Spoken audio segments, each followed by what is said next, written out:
எல்லாம் அல்ல அல்லாஹ் நம்முடைய வாழ்க்கையை ஒளிமயமான நிலைகளிலே எப்போதுமே ஆக்க வேண்டும் என்ற மிக அழகான திட்டத்தை தான் எல்லா திருக்குர்ஆனின் வசனங்களின் வழியே அவன் வெளிப்படுத்துவான். வாழ்க்கை என்பது எப்போதுமே ஒளிமயமாக இருக்கணும்.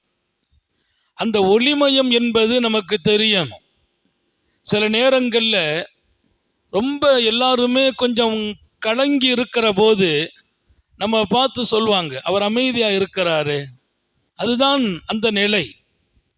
கடலிலே வரக்கூடிய ஒரு செய்தியை நான் படித்தேன். நடுக்கடலில் கப்பல் தத்தளித்த போது, நடுக்கடலில் கப்பல் தத்தளிக்குது. கொந்தளிப்பில் அவங்க பதறி வாழ்வா மரணமா என்கிற இடம். கப்பல் மாலுமியும் அறிவிப்பு செய்து விட்டார், இறைவனிடத்தில் பிரார்த்தனை செய்யுங்கள். கடுமையான காற்று, அலை மோதல், இவ்வளவு பெரிய பாதிப்புல அந்த கப்பலை கொண்டு சேர்க்கணும். அவரும் பிரார்த்திக்க சொல்கிறார். அந்த நேரத்தில் எல்லாரும் அப்படி இப்படிமா கண்ணீரும் கதையுமா ஒருத்தர்கிட்ட தன்னுடைய வாழ்க்கை குறித்து ஏதாவது தப்பு நடந்தால் மன்னிச்சுக்கங்கன்னு கேட்குற இடமாகி போச்சு. எல்லாரும் மௌத்தை முடிவு பண்ணிட்டாங்க. இனி நம்ம பிழைக்க முடியாது, கப்பல் கவிழ்ந்தா யாரையும் காப்பாற்ற முடியாது. அப்போது அவங்க சொல்றாங்க, அந்த கடலிலும் அந்த நிலையிலும் அந்த கப்பலில் ஒருவர் நிம்மதியாக தூங்கிட்டு இருந்தார். நிம்மதியாக தூங்கிட்டு இருக்கார். இங்க நடக்கிற எந்த பதட்டமும் பரேஷானும் அவருக்கு தெரியவில்லை. அவரை பார்த்து எல்லாரும் வியப்படைஞ்சாங்க. ஒரு முடிவு செய்தாங்க, நம்ம அவங்கள்ட்ட போய் வேணா துவா செய்ய சொல்லுவோம், அல்லாஹ் நமக்கு அப்படி ஒரு வாழ்க்கையை நசீபாக்கணும். அவங்கள்ட்ட போய் நம்ம துவா செய்ய சொல்லுவோம். நம்ம பதட்டி இருக்கோம், கப்பல் கவுந்துட்டுனா என்ன ஆகும், உயிருக்கு பாதுகாப்பு இல்லை, கிட்டத்தட்ட மௌத்தை குறித்து எல்லாரும் தயாராகிட்டாங்க. அவர்கிட்ட போய் சொல்லுவோமேங்கிறாங்க. அவர்கிட்ட போய் நம்ம சொல்லி துவா செய்ய சொல்லுவோம். அவர்கிட்ட வந்து அவர் ராகத்தா தூங்குறார். அவருடைய தூக்கத்தை கலைக்காம பக்கத்தில் இருந்து கொஞ்ச நேரம் கழிச்சு அவர் முழித்த போது என்னான்னு கேட்குறாரு, இங்கே நிலைமை உங்களுக்கு தெரியாதா? அப்படியா, கொந்தளிப்பா, ஒன்றும் கவலைப்படாதீங்க, எல்லாம் லேசாயிடும்னார். அது நீண்ட வரலாறு, இப்போ நான் உள்ளே போகலை. அது ஒரு நீண்ட வரலாறு, நான் உள்ளே போகலை. நான் சொல்கிறது, கொந்தளிப்பு என்பது சொல்லப்பட்ட பின்னாலும் அவர் நிதானமானார், அவர் அமைதியானார், அமைதியாகவே இருக்கிறார். வாழ்க்கையில் மனிதனுடைய நிலைகளில் வந்து போகிற பிரச்சனைங்கிறது ஒன்றல்ல இரண்டல்ல, அது 1000 வந்து போகும். பள்ளிவாசலுக்கு வந்துட்டாலும் பிரச்சனை தான் சில பேரை சுற்றிக்கிட்டே இருக்கும். வீட்டுக்கு போனால் அதை விட 2 மடங்கு காத்து இருக்கும். ஒருத்தர் சொன்னார், எங்கள் வீட்டுக்குள்ளே நுழைஞ்சாலே டோட்டல் நிம்மதி போயிடுதுன்னார். வீட்டுக்குள்ளே போயிட்டாலே என்னான்னு தெரியல, நான் ரொம்ப அமைதியான ஆளு தான், வீட்டில் போனாலே வீட்டில் வந்து பூகம்பம் தான், நான் அப்படி கோவப்படுறேன் எனக்கே தெரியலைங்கிறார். வீட்டில் நான் கோவப்படுறது எனக்கே தெரியல. அப்போ வீட்டுக்குள்ளே போனால் சூழ்நிலை மாறுது. நம்ம போகிற இடமெல்லாம் பிரச்சனை சுற்றிக்கிட்டு இருக்கு, அது அப்படி தான் இருக்கும். இதை தாண்டி நான் ஒளிமயமாக வாழணும். அல்லாஹ் எல்லாருக்கும் தௌஃபீக் செய்வானா. சய்யிதுனா அபூதருல் கிஃபாரி ரலியல்லாஹு அன்ஹு சொன்னாங்க, என்னுடைய நேசர் என் நண்பர் முஹம்மது ரசூலுல்லாஹி ஸல்லல்லாஹு அலைஹி வஸல்லம், பேரை கூட சொல்லலை, ஏன்னா ரசூலோடு அவங்களுக்கு இருக்கிற அந்த அன்பை காட்டுவாங்க. அவுசானி ஹலீலிங்கிறாங்க. ஹதீஸை இமாம் அல்பானி சஹியான ஹதீஸில் சேர்க்கிறாங்க. சஹியான ஹதீஸ் அது. என் நண்பரும் நேசரும் எனக்கு அழகான அறிவுரை சொன்னார்கள். சொல்றது யார்? நபி பெருமானார் ஸல்லல்லாஹு அலைஹி வஸல்லத்தின் அன்பு தோழர் அபூதருல் கிஃபாரி. அந்த ஹதீஸை நீங்க பார்த்தா முஹம்மது என்ற பெயரை போடல அவர். பல ஹதீஸுகள் அப்படியே இருக்கிறது. அவுசானி ஹலீலி, என் நண்பரும் நேசருமான முஹம்மது ரசூலுல்லாஹ் எனக்கு உபதேசம் செய்தாங்க. என்ன உபதேசம்? பிஸபஇன், 7 காரியத்தை சொன்னார்கள். அந்த 7ஐயும் கட்டளையாகவே சொல்லிட்டாங்க. இதை எடுத்துக்கப்பா, நீ நல்லா இருப்பேன்னாங்க. பெருமானாருடைய ஒரு அழகான முன்மாதிரி, தன் தோழர்களை எங்கெல்லாம் குளுமைப்படுத்தணுமோ அங்கே குளுமைப்படுத்துகிறாங்க. யாருக்கு எப்படி அறிவுரை சொன்னால் நல்லா இருப்பாங்களோ அவங்களுக்கு அப்படி அறிவுரை சொல்கிறது. எல்லாத்துக்கும் ஒரே மாதிரி அறிவுரை அல்ல. கஷ்டத்தை பற்றி ஒருத்தர் சொன்னார், அவருக்கு ஒரு வகையான அறிவுரை. இதே இன்னொருவர் வந்து கஷ்டத்தை சொன்னால் அவருக்கு வேற மாதிரி அறிவுரை. அவங்க மனநிலை அறிந்த அறிவுரை. நபி பெருமானார் ஸல்லல்லாஹு அலைஹி வஸல்லத்தை சிந்தித்து சிந்தித்து அறிஞர்கள் எல்லாம் சொன்ன பதில், அப்படி ஒரு மனிதர் இந்த மண்ணிலேயே பிறக்கவில்லை. ஒரே அட்வைஸ் தான் எல்லாத்துக்கும் சில பேர் சொல்லிக்கிட்டே இருப்பாங்க. யார் வந்தாலும் ஒரே விஷயம். பெருமானார் ஆளுக்கு தக்க விஷயம். எங்க இவ்வளவு மாற்றம் இருக்குது?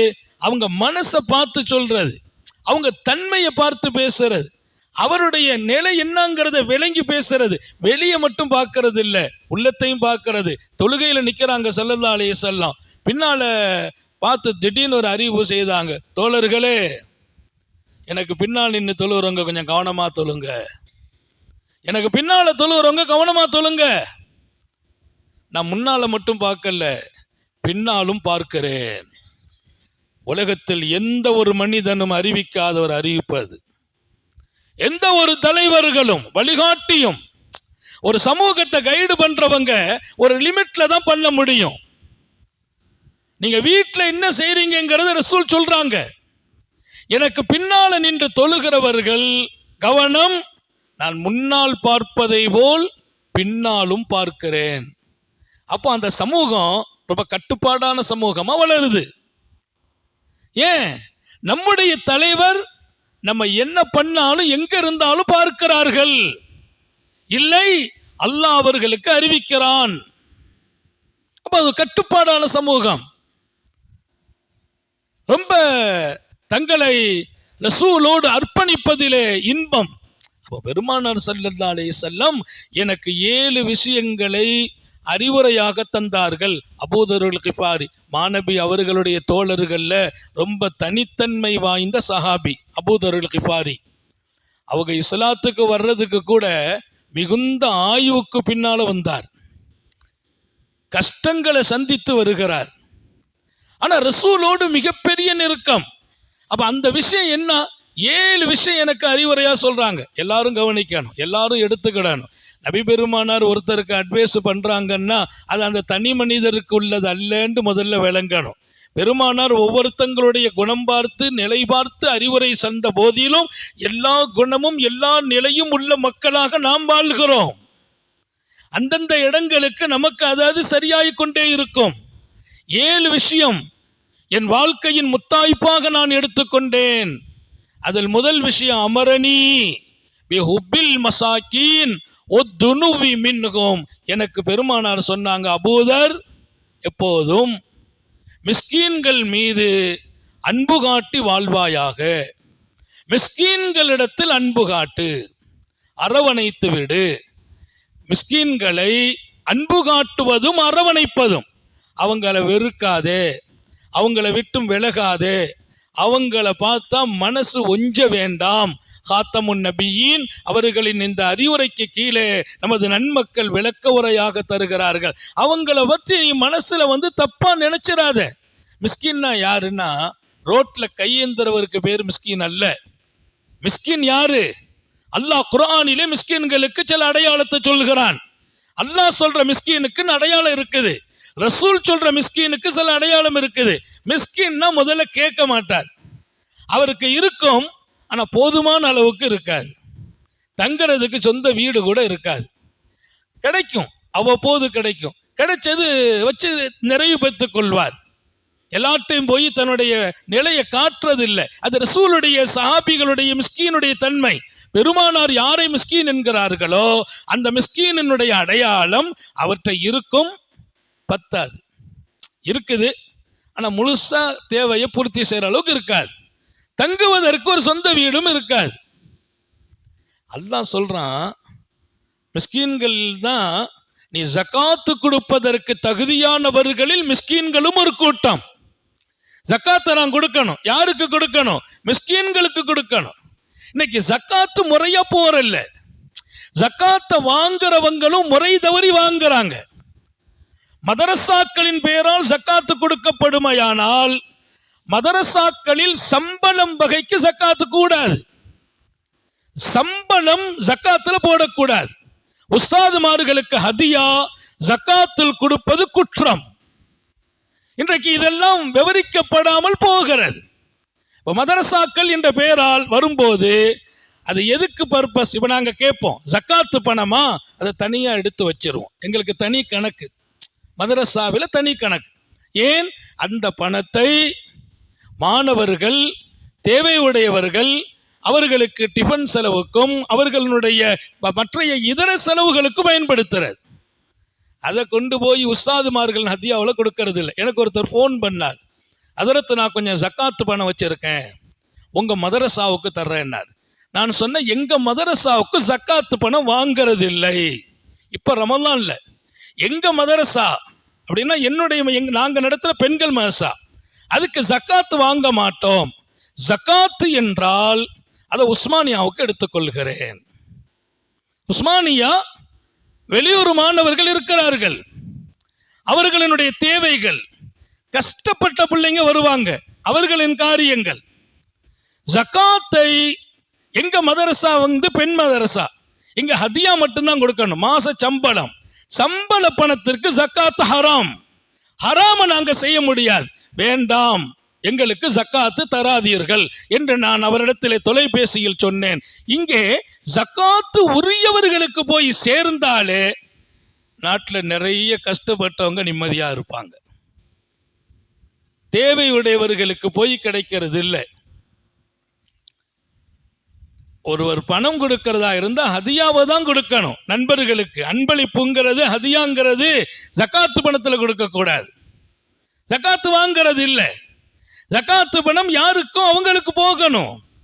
அந்த அல்லாஹ் குர்ஆன்ல சொல்றான், பணக்காரர்கள் எடுக்க வேண்டும், ஏழைகளுக்கு கொடுக்கப்பட வேண்டும். பணக்காரர்கள்ட்ட இருந்து அந்த ஜக்காத்தை வாங்கணும், ஏழைங்கள்ட்ட கொண்டு கொடுக்கணும். அப்ப அது யார்? அல்லாஹ் லிஸ்ட் போடுறான். ஃபகீர், மிஸ்கீன், அல்லாஹ் ஒரு லிஸ்ட் தர்றான் குர்ஆன்ல, 8 கூட்டத்துக்கு தர்றான். இப்ப இன்றைக்கு தயவு செய்து ஞாபகப்படுத்துகிறேன், ஜக்காத்து கொடுப்பவர்கள் உங்கள் ஜக்காத் உரியவர்களுக்கு போக வேண்டும். கொடுப்பது கடமை என்பதை போல் உரியவர்களை பார்த்து கொடுப்பதும் கடமை.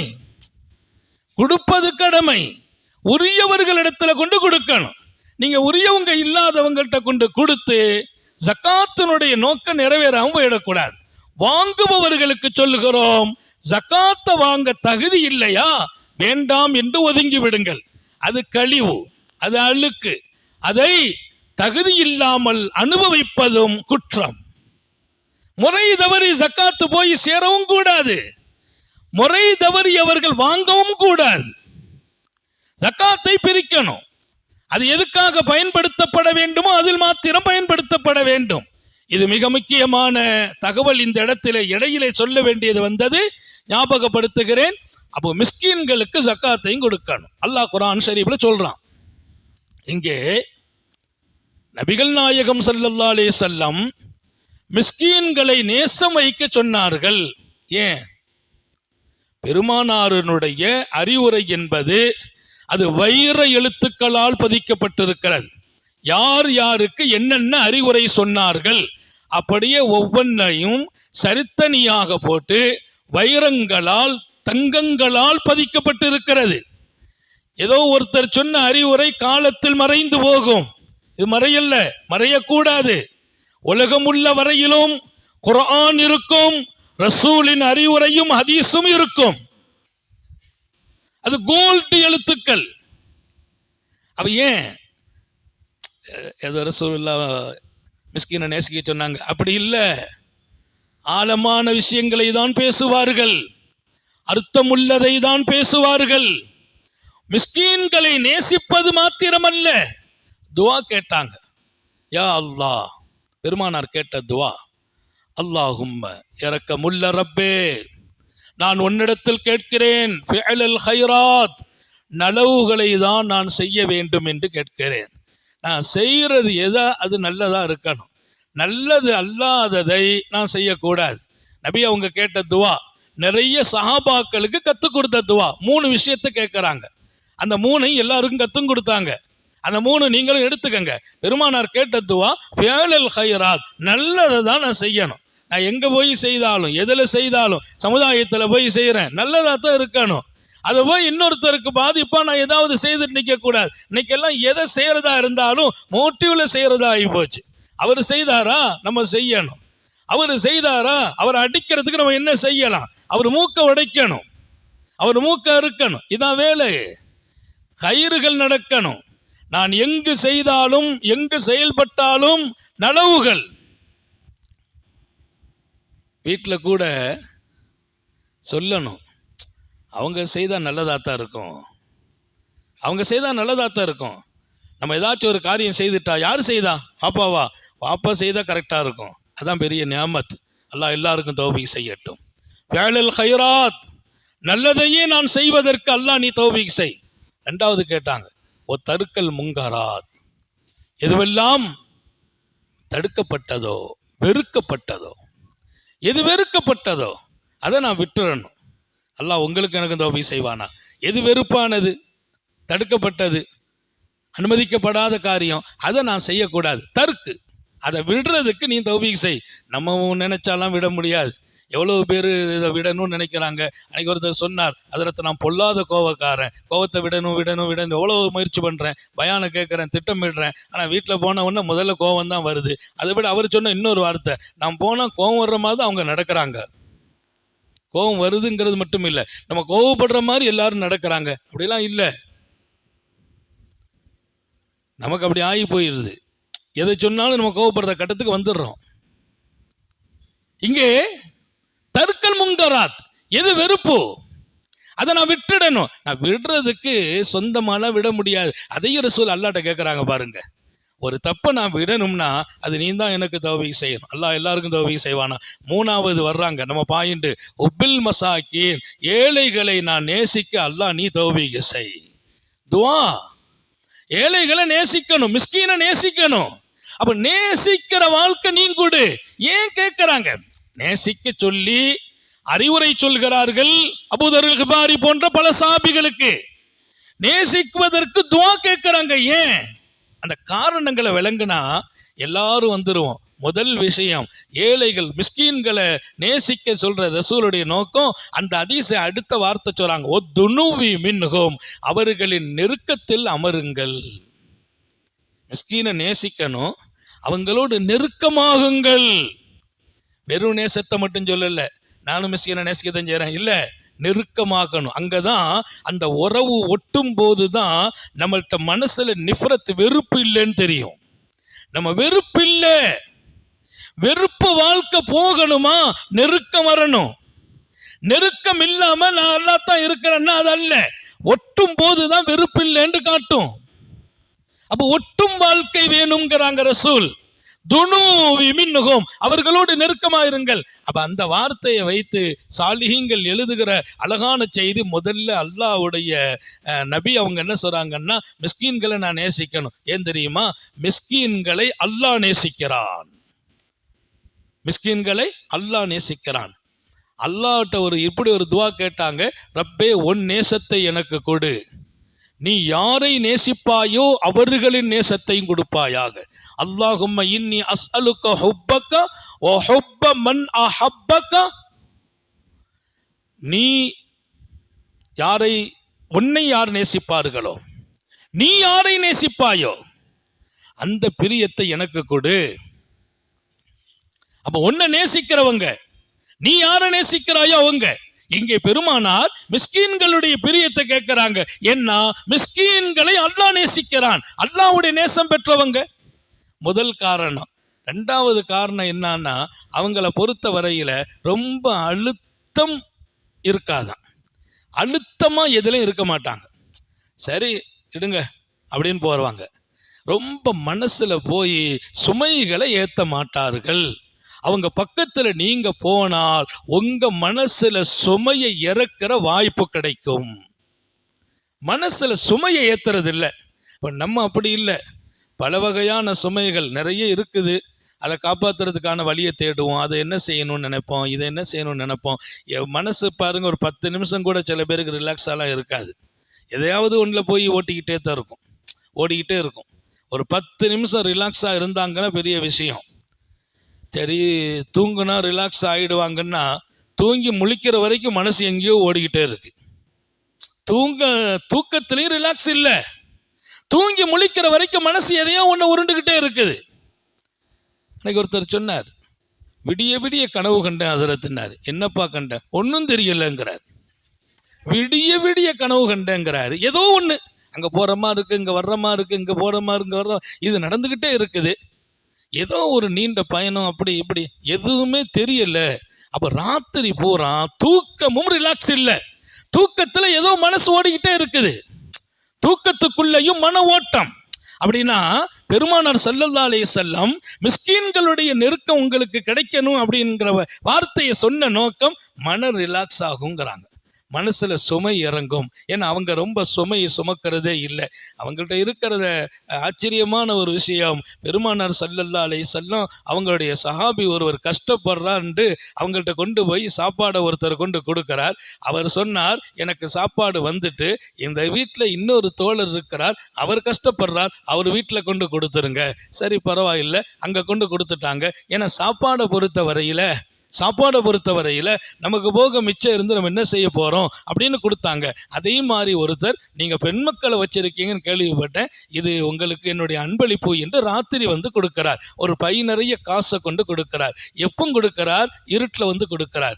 அங்கே நிற்கிறவங்களுக்கு இவங்க தெரியாது, இவங்களுக்கு அவங்க தெரியாது. அதான் கொடுக்கறதுல அழகான முறை.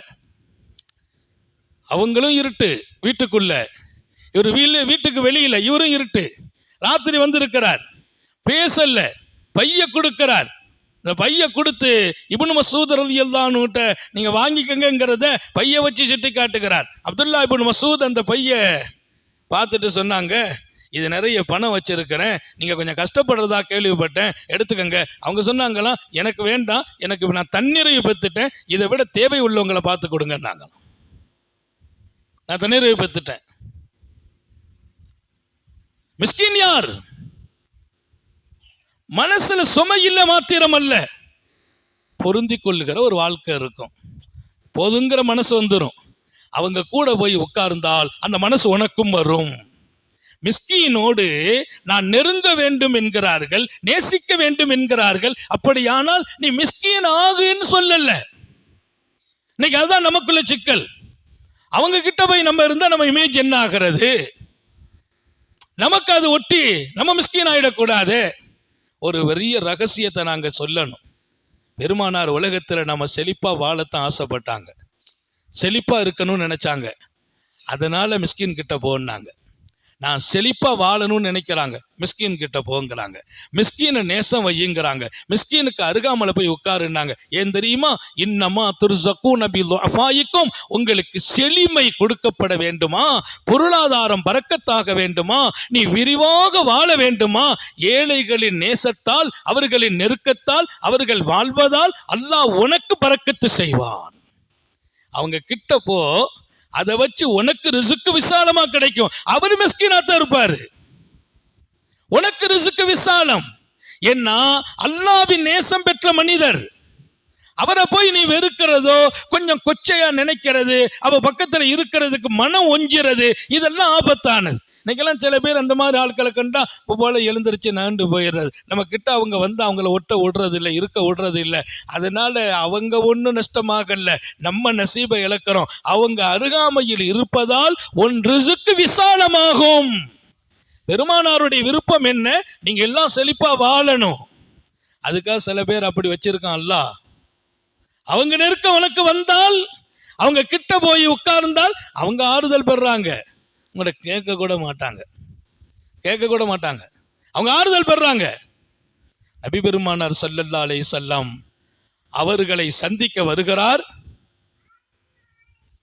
அக்ரா இப்னு ஹாபிஸ் என்பவர், உயைனா இப்னு ஹிஸன் என்பவர், ரெண்டு பேரும் வர்றாங்க. உங்க பெரிய மனிதர்கள், கொஞ்சம் செல்வாக்கும் கொஞ்சம் மக்கள் பார்வையில் கொஞ்சம் செழிப்பா இருந்தாங்க. மக்காவுடைய தலைவர்கள் உயைனா இப்னு ஹிஸன், அக்ரா இப்னு ஹாபிஸ், இந்த ரெண்டு பேரும் நபியை வந்து சந்திச்சு கொஞ்சம் தெளிவு பெறணும் வந்தா, அவங்க வாசல்ல ஸ்டாப் ஆகிட்டாங்க, நின்றுட்டாங்க, உள்ள வரல. அவங்க மனசு ஒஞ்சுது, மனசு ஒரு மாதிரியா இருக்குது உள்ள வர்றதுக்கு. ஏன்னா பெருமானார் ஸல்லல்லாஹு அலைஹி வஸல்லத்தை சுத்தி ஒரு 4 பேர் இருக்கிறாங்க. அந்த 4 பேரும் மிஸ்கீன்கள். சையதுனா பிலால், சையதுனா ஹப்பாப், சையதுனா அம்மார். நபியை சுற்றி இருந்த கூட்டம். பிலால் இருக்கிறார், ஹப்பாப் இருக்கிறார், அம்மார் இருக்கிறார், அப்துல்லா இப்னு மஸ்ஊத் இருக்கிறார். 4 பேரும் ஏழைகள், 4 பேரும் மிஸ்கின்கள். இவங்களோட ரசூல் உட்கார்ந்து உலாவிட்டு இருக்கிறாங்க, பேசிட்டு இருக்கிறாங்க. இங்கே வந்து அந்த பெருமனிதர்கள் அப்படி ஒரு பார்வை பார்த்துட்டாங்க, பார்த்துட்டு ஸ்டாப் ஆயிட்டாங்க, வெளியில நின்றுட்டாங்க, உள்ள வரல, வருவதற்கு முனைவவில்லை. பெருமானார் ஸல்லல்லாஹு அவங்கள பார்க்கறாங்க, யார் இவங்க? ஒரு பார்வை பார்த்துட்டு உத்தம நபிகள் ஸல்லல்லாஹு அலைஹி வஸல்லம் கொஞ்சம் அமைதியானாங்க. இந்த சஹாபாக்கள் எழுந்திருச்சு போக அவங்க 2 பேரும் நபியை பார்த்து வந்து சொன்னாங்க, உங்களை நாங்கள் சந்திக்கணும், ஆனால் இந்த மாதிரி ஆட்கள் உங்களோடு இருந்து நாங்கள் உள்ள இருக்க விரும்பல, இந்த மாதிரியான மனிதர்கள் இருக்க நாங்கள் வந்து இருக்க விரும்பல, எங்களுக்குன்னு ஒரு தனி இடம் வேணும், இவங்களை எல்லாம் விட்டு நீங்கள் கொஞ்சம் விலகி எங்களோடு இருக்கணும் அப்படின்னு கேட்டுக்கொண்டாங்க. பெருமானார் பார்க்குறாங்க, பெரிய மனிதர்கள், இவங்களும் நம்மோடு வந்தால் இவங்களை கொண்டு நிறைய மாற்றங்கள் ஏற்படும், அதனால ஒன்றும் இல்லை, அவங்கள கொஞ்சம் ஒதுக்கி வைத்து இவங்களோடு இருப்போம், அவங்கள கொஞ்சம் ஒதுக்கி இவங்க கூட இருப்போம்னு நினைக்கிறாங்க ரசூல். அப்படி நினைத்து மறுநாள் ஒரு திட்டம் இடுறாங்க, அவங்களை எல்லாம் கொஞ்சம் ஸ்டாப் பண்ணிட்டு ஒரு இடத்தை தயாராகி இவங்களை எதிர்பார்ப்போண்டு. வானவர்களின் கோமான் ஜிப்ரீல் அப்போது வர்றாங்க. அந்த ஆட்கள் வர்றதுக்கு முந்தி ஜிப்ரீல் வந்தாங்க. வந்து குர்ஆனுடைய வசனத்தை பெருமானார் முகமெல்லாம் அப்படி வேர்த்து வடியுது, உடம்புல இருந்து அப்படி வேர்வை துளி, என்ன வஹி வருது. வந்து சொன்னாங்க, வலா தத்ருதில்லதீன யதுஊன ரப்பஹும், வலா தத்ருதில்லதீன யதுஊன ரப்பஹும், அல்லாஹ்வை காலையிலும் மாலையிலும் துதிபாடிக்கொண்டு கொடுத்ததை கொண்டு பொருந்தி வாழ்கிற இந்த மனிதர்களை யாருக்காக விரட்ட போகிறீர்கள்? அல்லாஹ் எப்படி ஆயத்தை இறக்குறான், பில் கதாதி வல் அஷி யுரீதுன வஜ்ஹா, காலை வருமா அல்லாஹ்விடத்திலேயே நிற்பாங்க, மாலையா அல்லாஹ்வோட இருப்பாங்க, அல்லாஹ்ட்ட தொழுவாங்க, கண்ணீர் வடிப்பாங்க, கையேந்துவாங்க. அவன் கொடுக்கல, கொஞ்சம் தான் கொடுத்தான், அதை ஏத்துக்கிறாங்க. ஏத்துக்கிட்டது மட்டும் இல்லை, இன்னும் அவனை கூடுதலா நெருங்கி கொண்டு இருக்கிறாங்க, அவன் மீது குறப்பட்டு கொண்டதே இல்லை. யுரீதுன வஜ்ஹா, அல்லாஹ்வுடைய பொருத்தமே நாட்டம் இவர்களுக்கு. இவங்களை விரட்டி விட்டு அவங்கள உட்கார வைக்க போறீங்களா? வஸ்பிரு நஃப்ஸக மஅல்லதீன யதுஊன ரப்பஹும். இன்னொரு ஆயத்து, இப்படி இருக்கிறாங்களே இவங்க கூட தான் நீங்க இருக்கணும், இவங்களை விரட்டுறது ஒரு அநீதி இல்லையா? அநீதி இல்லையா? ஏழைகளை நெருக்கமாக்கணும், ஏழைகளோடு இருக்கணும், மிஸ்கின்களோடு நான் உறவாடணும். அல்லாஹ் அதை அனுமதிக்கிற மாத்திரம் அல்ல, இவங்களை போ சொல்றது அநீதி. இவங்க போயிட்டு அவங்க வரணுமா? வேண்டாம். அப்படி அவங்க வர்றதா இருந்தா வர வேண்டியது இல்லை, அவங்க வர வேண்டாம். இவர்களை வெறுக்கிறார்களே, அவர்கள் ஏன் இங்கே, எதற்காக இங்கே? அவர்களுக்கென்று இடம் கொடுத்து இவர்களை நீங்கள் வெளியாக்க அல்லாஹ்வே விரும்பவில்லை. குர்ஆன் இறங்கும் இடம் மிஸ்கின்கள் பெறுகிறார்கள். ஏன்? அவங்க காலை மாலை 2 நேரத்திலையும் அல்லாஹ் மட்டும்தான் வணங்குவாங்க, அல்லாஹ்ட்ட தான் கையேந்துவாங்க. அப்பவும் அவன் கம்மியா தான் கொடுத்துருக்கிறான், அதை பொருந்திக்கிறாங்க, எங்களுக்கு கம்மின்னு சொல்றது இல்லை. அது எவ்வளவு பெரிய வாழ்க்கை! திருக்குர்ஆன் அவர்களுக்கு பாராட்டை சொல்கிறது, அவங்கள பற்றி இறங்குகிறது வசனம். இவங்க கூட தான் நீங்க இருங்கங்கிறான் அல்லாஹ். வஸ்பிர் நஃப்ஸக மஅல்லதீன யதுஊன ரப்பஹும், அல்லாஹ்வை வணங்கி வழிபட்டு கொண்டு இருக்கிற இவங்க, அவங்க கூட நீங்க இருங்க நாயகமே, நீங்க வேற கூட்டத்தில் போய் உட்கார வேண்டாம். அதனால இங்கே 2 பாடம் இருக்குது. ஒன்று, நமக்கு அன்னைக்கு கொஞ்சம் குறைவாக கிடைக்கிற மிஸ்கின்களா நம்ம இருக்கிறோமா, அதை பொருந்திக்கிறோம். இன்னொரு பக்கம் மிஸ்கின்களுக்கு அருகாமையில் போய் உட்காருவோம், அவங்க நெருக்கமாகுவோம், அவர்களை நேசிக்கிற துஆ கேட்டுக்கொண்டே இருக்கணும். ஏன்? அதனால் நீங்கள் நிம்மதி பெறுகிறீர்கள், அல்லாஹ்வின் நேசம் உங்களுக்கு கிடைக்கிறது, மனச்சுமைகள் குறைகிறது. எல்லாவற்றுக்கும் மேலாக அவர்களின் நெருக்கம் உங்களுக்கு கிடைத்தால், அவங்களுடைய பிரியம் நீங்கள் உண்டாக்கி கொண்டால், உங்களுக்கு ரிஸ்க் அதிகப்படுத்தப்படுகிறது. ரிஸ்க் அதிகம். பெருமானார் ஸல்லல்லாஹு அலைஹி வஸல்லம் மட்டும் இல்லை, அவங்க மனைவி ஸைனப் நாயகி இருந்தாங்க, ரசூலுடைய மனைவி. அம்மாட ஒரே தன்மை என்னன்னா, நான் ஹயாத்து வரைக்கும் மிஸ்கீன்கள் என்னை கொண்டு பிரயோஜனம் பெறணும், அவங்களை கொண்டு நாம் பிரயோஜனம் பெறணும். மிஸ்கீன்கள் நம்மளை கொண்டு பிரயோஜனம் பெறலாம், அவங்களை கொண்டு நம்ம என்ன பிரயோஜனம், அதான் அந்த விஷயம். மிஸ்கீன்கள் என்ன கொண்டு பிரயோஜனம், மிஸ்கீனை கொண்டு நாம் பிரயோஜனம் என்ற ஒரு வாழ்க்கையை அம்மா எடுத்துக்கிட்டாங்க. ரசூலுடைய மனைவிகள் பல வகை.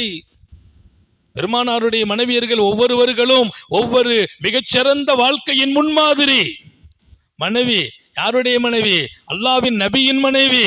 ரசூலுடைய வீட்டிலேயே இருக்கிறாங்க, பெருமானாரை சுவாசிக்கிறாங்க, பெருமானாரின் மூச்சு காற்றை சுவாசித்தவர்கள். என்ன தவம் செய்த பெண்மக்கள் அவர்கள். அவங்ககிட்ட இருந்து எவ்வளவு கிடைத்தது. அதுல அம்மா ஜைனப் உம்முல் மசாக்கீன் என்று அவங்களுக்கு பேரு. மிஸ்கீன்களின் தாய் என்று பெயர் சூட்டப்படுது. ஹதீஸை நீங்க திறந்தா ஜைனபுன் போட்டா உம்முல் மசாக்கீன், மிஸ்கீன்களின் தாய். ஏன், எங்க எந்த மிஸ்கீன் இருந்தாலும் அந்த மிஸ்கீனை கரெக்டா அடையாளம் கண்டு அவர்களுக்கு என்ன செய்யணுமோ செய்து அனுப்பிடுவாங்க. அவங்களுக்கு என்ன கொடுக்கணுமோ அதை கொடுத்து விட்டுருவாங்க. இன்னொரு பக்கம் அவங்களுடைய துஆவை ஆதரவு வைப்பார்கள். அன்னை உம்முல் மசாக்கீன் மிஸ்கீனான பெண்களா அவங்கள கூப்பிட விட்டு பக்கத்தில் இருப்பாங்க. அந்த வாழ்க்கை அது ரெகுலரா அம்மா செய்தாங்க. அதனால அம்மாவுக்கு பேரு மிஸ்கீன்களின் தாய் என்ற முகவரியை அன்னை ஜைனப் ரலியல்லாஹு அன்ஹா பெறுகிறார்கள். அதனால எனக்கு ரசூல் ஸல்லல்லாஹு அலைஹி வஸல்லம் அற்புதமான கோல்டு எழுத்துக்களால் எழுதப்பட வேண்டிய 7 அறிவுரைகள். அதில் முதல் அறிவுரை இத்தனை முத்துக்களால் அலங்காரமான அறிவுரை. உப்பில் மசாக்கீன், ஏழைகளை நேசிக்க வேண்டும் என்றார்கள், அவர்களின் நெருக்கமாகவும் வேண்டும் என்றார்கள். அதுல இருந்து நான் வாழ்க்கையில ரொம்ப நசீபுள்ளவனா இருந்தேன். அபூதர் அல் கிஃபாரி வாழ்க்கையை நீங்க பார்த்தா யாராவது போய் கேட்டா அவங்களுக்கு கொடுப்பாங்க. கஷ்டப்பட்டவங்க ஏழைகள் அவங்கள தான் தேடி போவாங்களாம். போன ஒன்று கொடுத்துருவாங்க. ஒரு தடவை யாரோ வந்து கேட்டாங்க. அந்த போது அவங்க ஒட்டகத்தை கொடுக்குறாங்க. அவங்க வீட்டுக்காரர் அதிகாரிகிட்ட சொல்றாங்க, நல்ல ஒட்டகத்தை பிடிச்சிட்டு வா. அவர் ஒரு ஒட்டகம் கொடுத்தாரு. அந்த ஒட்டகத்தை வாங்கிட்டு சரிப்பா கேட்டாங்க, இதை விட நல்ல ஒட்டகம் இருக்கான்னார். இல்லை, இதான் இருக்கிறதுலே ஃபர்ஸ்ட் கிளாஸ். உடனே தோட்டத்துக்கு போறாங்க. உள்ள போய் பார்த்தா ஜம்முன்னு இன்னொன்று நிற்கிது. இது நிற்கிதப்பான்னாங்க. இல்லை, அது நீங்க போறதுக்கு இந்த மிஸ்கீனை காட்டிலும் என்னை தேர்ந்தெடுத்தாயா? இந்த மிஸ்கீனை காட்டிலும் என்னை தேர்ந்தெடுத்தாயா? எனக்கு என் ரப்பு கொடுப்பான், அவருக்கு நான் கொடுக்க சொன்னான், ஓ அதை கொடு என்று இருப்பதில் கோலிட்டியும் தரமும் வாய்ந்த அந்த ஒட்டகத்தை அவர்கிட்ட கொடுத்து அனுப்புனாங்க சய்யிதுனா அபூதர் அல் கிஃபாரி ரலியல்லாஹு அன்ஹு. எனவே ஒரு அழகான வாழ்க்கை. நம்ம எங்க இருந்தாலும் ஜொலிக்கணும், எங்க இருந்தாலும் மிளறணும், வித்தியாசப்படணும். மனித உலகத்தில வாழ்ந்தா எப்படியும் வாழலாம், எப்படியும் ஹயாத்து முடியத்தான் போகுது. ஆனா அப்படி இல்லை. இன்னைக்கு ஒரு பெயரை பதிச்சுட்டாங்க பாத்தீங்களா, உம்முல் மசாக்கீன், மிஸ்கீன்களின் தாய் என்ற ஒரு பெயரை ஹஸரத் சய்யிதுனா அபூதர் அல் கிஃபாரி வரலாற்றில் எத்தனை பெரிய இடத்தை பெற்று விட்டார். பெருமானாரின் அந்த அறிவுரைகள் எல்லாம் காலத்தால் அழியாதது. ஆயிரம் ஆயிரம் இதயங்களுக்கு மிகப்பெரிய சிகிச்சையாக அமைந்திருக்கிறது. அதில் முதல் பகுதி தான் மிஸ்கீன்கள் மீது நேசமும், இன்னொரு பக்கம் அவர்களின் பக்கத்தில் அமர்வதும். இது இறைவன் கொடுத்த பாக்கியம். அதை நம்ம பயன்படுத்த வாய்ப்பு கிடைக்கும் போது நம்ம ரொம்பலாம் வேண்டாம், நம்ம சொந்த பந்தங்கள் எவ்வளவு பேர் மிஸ்கீனா இருக்கிறாங்க, அவங்கள ஒருக்க போய் சந்திப்போம், அவங்க கூட கொஞ்சம் உட்கார்ந்து பேசுவோம், அவங்களுக்கு என்ன முடியுமோ அதை ஹெல்ப் பண்ணுவோம். உதவி செய்கிறோமோ இல்லையோ அவங்க கூட போய் உட்காரும் போது நம்ம மனநிலை மாறும் என்கிறார்கள். நம்ம மனநிலை மாறும். அதனால நம்ம ஏழையாக மாட்டோம், செல்வாக்கெல்லாம் குறைய மாட்டோம், இன்னும் நம்ம செல்வாக்கு கூடும். அதற்கு முன்மாதிரி மாணவியின் அருமையான தோழர்களும் சாலிஹீங்களும். எல்லாம் அல்ல அல்லாஹ் அற்புதமான இந்த அறிவுரையின் முதல் பகுதி மாத்திரமே சொல்லப்பட்டிருக்கிறது. அதை நம்ம எடுக்கணும். எல்லாத்தையும் கிடுகிடுன்னு 1 2 3 4 5 சொன்னோம்னா மொத்தமாக வாங்கிட்டு போயிடுறோம். இந்த ஒன்றை எடுக்கிறோம், வாழ்கிறோம். நான் நேசம் உள்ளவனாக மாறணும். எந்த ஒரு மிஸ்கீனையும் என் மனம் வெறுக்க நினைத்தால் மனசை நான் அழிக்க வேண்டும், அவரை நேசிக்க வேண்டும், அவருக்காக துஆ, அவருடைய துஆவை நம்ம ஆதரவு வைக்க வேண்டும். அவங்க நெருக்கத்தை பெறும்போது நமக்கு கிடைக்கிற கிஃப்ட், நம்ம செழிப்பா வாழ்கிறோம். இன்னொன்னு மன சுமை இறங்குது. இதற்கெல்லாம் மேலால் அல்லாஹ் மீது யக்கீன் வரும். 5வது சொல்ல விட்டேன், யக்கீன், நம்பிக்கை வரும். பாருங்க, இப்படிப்பட்ட நிலையிலையும் வாழத்தானே செய்கிறாங்க, ஹாப்பியாக தானே இருக்கிறாங்க, எவ்வளோ சந்தோஷமா இருக்கிறாங்க. எந்த ஒரு விஷயத்தையும் குறை சொல்றது இல்லை, கஷ்டத்தை காட்டுறது இல்லை. அப்போ அப்படின்னா என்ன? அவங்களுக்கு ஒரு நம்பிக்கை இருக்குதே, என்னை படைச்சவன் என்னை கைவிட மாட்டான், கொடுப்பான். அந்த நம்பிக்கை ஏழைகள்கிட்ட பார்க்கணும் நீங்க. அந்த நம்பிக்கை உங்களுக்கு நசீபாகும், யக்கீன் கிடைக்கும் என்கிறார்கள். எல்லாம் அல்ல அல்லாஹ் அழகான அந்த வாழ்க்கை வாழச் செய்வானாக. எல்லாம் அல்ல அல்லாஹ் தௌஃபீக் செய்வானாக. சோதனைகள்ல இருந்து பாதுகாப்பானாக, கெட்ட முடிவுகள்ல இருந்து பாதுகாப்பானாக. விடும் மூச்சும் எழும் பேச்சும் அவன் சிந்தனையாக்குவானாக. ஓடும் இரத்தத்திலும் அவன் அன்பு கலந்து ஓடச் செய்வானாக. நாம் பெற்ற பிள்ளைகளை கண்குளிர்ச்சியாக்கி வைப்பானாக. நம்முடைய பிள்ளைகளின் கல்வியிலும் ஈமானிலும் அமலிலும் ரிசுக்கிலும் இரக்கமுள்ள ரப்பு பறக்க செய்வானாக. படித்து வேலை வாய்ப்பு இல்லாத எமது வீட்டு பிள்ளைகளுக்கு அல்லாஹ் தகுதியான வேலை வாய்ப்பை வழங்குவானாக. வெளிநாடுகளில் வசிக்கும் நமது பிள்ளைகளை அல்லாஹ் பாதுகாப்பானாக. கொடுக்கிற பொருளாதாரத்தை பறக்கத்தாக்கி தருவானாக. குடும்பங்களில் சலசலப்போடு இருக்கிறவங்களை சாந்திப்படுத்துவானாக. கணவன் மனைவிக்கு இடையே நிம்மதி இல்லாம எதுக்கெடுத்தாலும் மனைவியை டச் பண்ணி டார்ச்சர் கொடுத்து சந்தோஷத்தை குலைக்கிறவர்களை அல்லாஹ் அதையெல்லாம் நீக்கி சந்தோஷத்தோடு ஆக்கி வைப்பானாக. கணவன் மனைவி வீட்டில் சந்தோஷமா இருந்தா அந்த வீட்டில் பறக்கத்து இறங்குங்கிறாங்க. அல்லாஹ் அப்படி ஒரு நல்ல வாழ்க்கையை தருவானாக. நிறைய பேர் அன்னைக்கு ஒருத்தர் வந்து கேட்டார், பெருநாள் ராத்திரி வருது, எங்கள் வீட்டில் எங்கள் வீட்டம்மாவை கூப்பிடாமல் வச்சுருக்காங்க, கூப்பிடுறதுக்கு துவா செய்யுங்கிறார். நான் கேட்டேன், யாரப்பா? பொஞ்சாரி. பொஞ்சாரி எதுக்கு கூப்பிடணும்? அவ வர வேண்டியதானே? இல்லை இல்லை இல்லை, வரக்கூடாதுன்னு சொல்லி வச்சிருக்கு. என்ன வாழ்க்கை, எங்கே வாழ்கிறோம்? மனைவியை வர வேண்டாம்னு அவங்க வீட்டில் போயிரு. அவங்க வீட்டில் இருக்கிறதுக்கா கல்யாணம்? மனைவி வீட்டில் இருக்கிறதுக்கா கல்யாணம்? மனைவி வீட்டில் இருக்கிறாங்களோ அங்கே கணவனும் இருக்கணும். எந்த வீட்டில் இருக்கட்டும், கணவன் மனைவி. இப்போ மனைவி மனசை காயப்படுத்துகிறவர்கள் இருந்தால் கருணை உள்ளவனை சரியாக்கி வைப்பாயாக. மனைவி சந்தோஷமா இருக்கும்போது பிள்ளைங்க சந்தோஷமா வளருவாங்க. மனைவி மகிழ்ச்சியா இருந்தால் அந்த குடும்பம் மகிழ்ச்சியாகும். அவங்க மனசு காயப்படுற மாதிரி நடக்கவே கூடாது. அது எல்லாரும் பாடமாக பெறுங்கள். அல்லாஹ் அருள் புரிவானாக.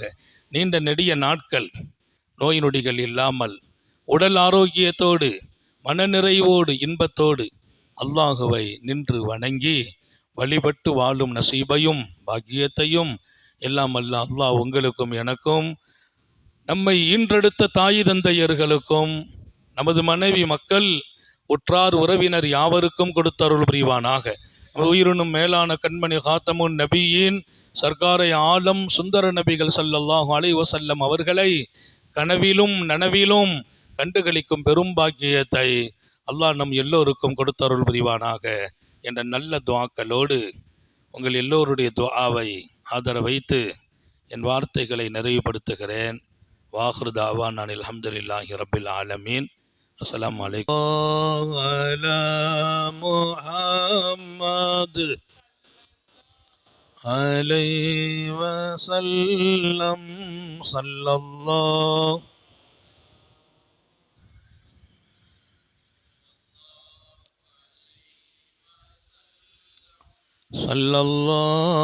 அலா முஹம்மது ஸல்லல்லாஹு அலைஹி வஸல்லம் ஸல்லல்லாஹு அலா முஹம்மது ஸல்லல்லாஹு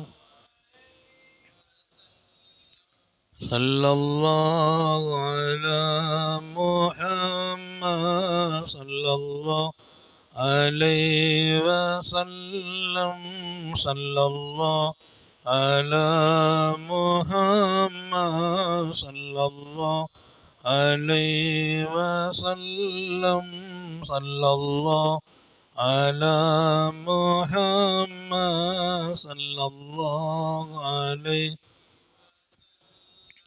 ஸல்லல்லாஹு அலா முஹம்மது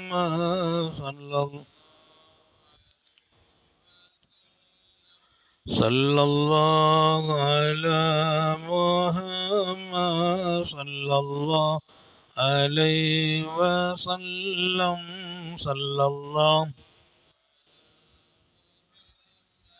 ஸல்லல்லாஹு அலைஹி வஸல்லம் ஸல்லல்லாஹு அலா முஹம்மது ஸல்லல்லாஹு அலைஹி வஸல்லம் ஸல்லல்லாஹு அலா முஹம்மது ஸல்லல்லாஹு அலைஹி வஸல்லம் ஸல்லல்லாஹு அலா முஹம்மது யா ரப்பி ஸல்லி